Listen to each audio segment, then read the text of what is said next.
Okay. Well, I guess that's the same with Bin Laden. That's probably what you're referring Correct. to. And Okay. many others over the years. Okay.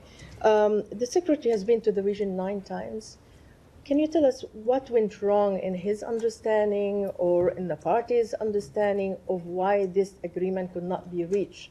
Till we're talking now on whether we're using the word final or not. What happened?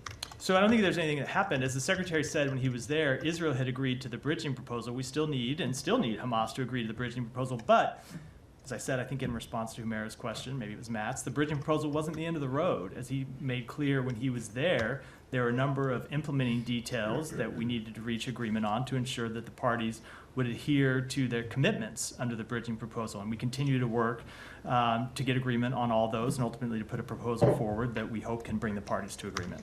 Hamas spokesman said that they've been given instruction that if an Israeli military operation is conducted to release hostages, they've been given its instruction. So I assume is to kill them. So this is as a result of the operation that the Israeli did in June that resulted in the release of 3 hostages and the killing of 200 Palestinians. Do you believe, the administration believe, that hostages can be released in any other way but negotiation? Sure, hostages can be rescued. Israel has rescued hostages, and the same with the United States has rescued hostages, not Gaza, but other places around the world, and other hostages have been rescued. So it's not to rule out the possibility of hostage rescues. They can take place.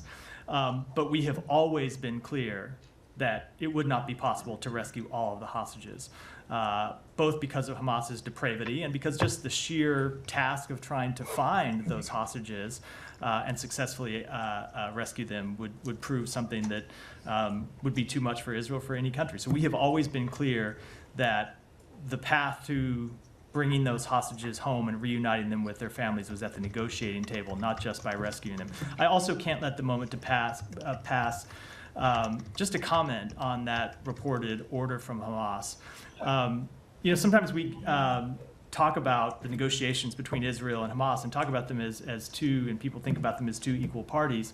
They obviously are the two parties to these negotiations, but I think when you see an order like that, it shows just what a depraved group we are dealing with in Hamas when they make clear that they will execute innocent human beings rather than let them be rescued. People who, in many cases, aren't even citizens of Israel. Recall that there are citizens of other countries who continue to be held, countries with whom Hamas supposedly has no complaint, and Hamas's position is that it will execute those hostages rather than let them be released. I think that shows what a depraved organization Hamas actually is. One last final question.